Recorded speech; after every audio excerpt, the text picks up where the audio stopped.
સામાજિક તત્વોનો આતંક સીસીટીવીમાં કેદ 2 દિવસ પહેલા બન્યો હતો બનાવ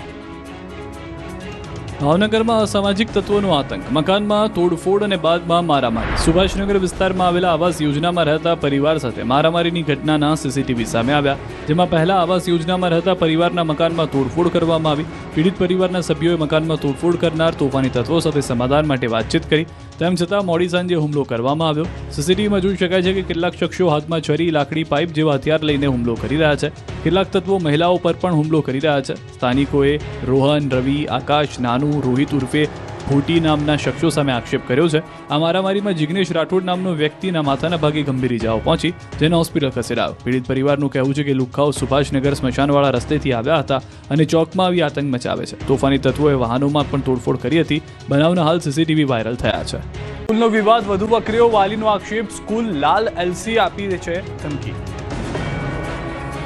શિક્ષિકાના વર્તનથી વિદ્યાર્થીને ખૂબ ખોટું લાગ્યું અને આ પગલું ભર્યું હોવાનો વાલીઓનો આક્ષેપ છે બનાવ બાદ વિદ્યાર્થીના પિતાએ કડી પોલીસ સ્ટેશનમાં લેખિત ફરિયાદ નોંધાવી ફરિયાદમાં શિક્ષિકા દીપિકા રાણા પ્રિન્સિપલ શૈલજા નાયર સંચાલક બાબુ એસ નાયર સહિત 5 વ્યક્તિઓ અને ટ્રસ્ટીઓ વિરુદ્ધ શારીરિક માનસિક ત્રાસ આપી મારવાનો આરોપ મૂક્યો વધુમાં વાલીએ આક્ષેપ કર્યો કે શાળા તરફથી ફરિયાદ પાછી ખેંચવા દબાણ કરવામાં આવી રહ્યું છે અને લિવિંગ સર્ટિફિકેટ કાઢીને બાળકનું ભવિષ્ય બગાડવાની ધમકી પણ આપવામાં આવી છે આ તરફ શાળા સંચાલક બાબુ એસ નાયરે ન્યૂઝ 18ને જણાવ્યું કે વિદ્યાર્થી કયા કારણોસર કૂદ્યો તે અમને ખબર નથી ઘટના બનતાની સાથે જ આચાર્ય શૈલજા નાયરે વિદ્યાર્થીને તાત્કાલિક હોસ્પિટલ પહોંચાડી સારવાર અપાવી હતી તો બીજી તરફ વાલીઓએ શિક્ષિકાને શાળા સંચાલન કરનાર પર ગંભીર આરોપ લગાવતા આ મામલો હવે પોલીસ તપાસમાં છે કડી પોલીસે ફરિયાદ નોંધી વધુ તપાસ હાથ ધરી છે આ ઘટનાને ફરી એકવાર શાળાઓમાં શારીરિક સજા અને માનસિક ત્રાસના મુદ્દે ચર્ચા ઊભી કરી છે જોકે વાલીઓના આક્ષેપ અને સ્કૂલ સંચાલકના બચાવમાં બાળકોની સંવેદનશીલ માનસિકતાનો મુદ્દો ગંભીર બન્યો છે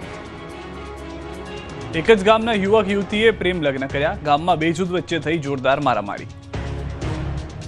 એક જ ગામના બે જૂથ વચ્ચે લાકડીઓથી મારામારી કોઈના માથા પર તો કોઈના ખભા પર લાકડીઓથી વાર આ દ્રશ્યો છે પાટણના રાધનપુરના ભીલોડ ગામમાં 2 થી 3 દિવસ પહેલા આ મારામારીનો બનાવ બન્યો અને હવે તેના વિડીયો વાયરલ થયા છે આ જૂથ અથડામણનું કારણ હતું પ્રેમ પ્રકરણ ભીલોડ ગામના જ યુવક યુવતીને આંખો મળી ગઈ અને બંનેએ પ્રેમ લગ્ન કરી લીધા જે બાદ ગામના બે જૂથ વચ્ચે અદાવત શરૂ થઈ અને સ્થિતિ મારામારી સુધી પહોંચી ગઈ બે જૂથ લાકડીઓ લઈને એકબીજા પર તૂટી પડ્યા યુવતીને પરત આપવાનું કહીને બે જૂથ વચ્ચે મારામારીનો વિડીયો વાયરલ થયો સામસામે મારામારીના બંને પક્ષના લોકોને નાની મોટી ઇજાઓ થઈ આ મામલે રાધનપુર પોલીસ સ્ટેશન ખાતે સામસામે ફરિયાદ નોંધાઈ છે જેમાં બંને પક્ષના 13 લોકો સામે નામજોગ અને 8 શખ્સો મળી કુલ 21 સામે પોલીસ ફરિયાદ નોંધાઈ છે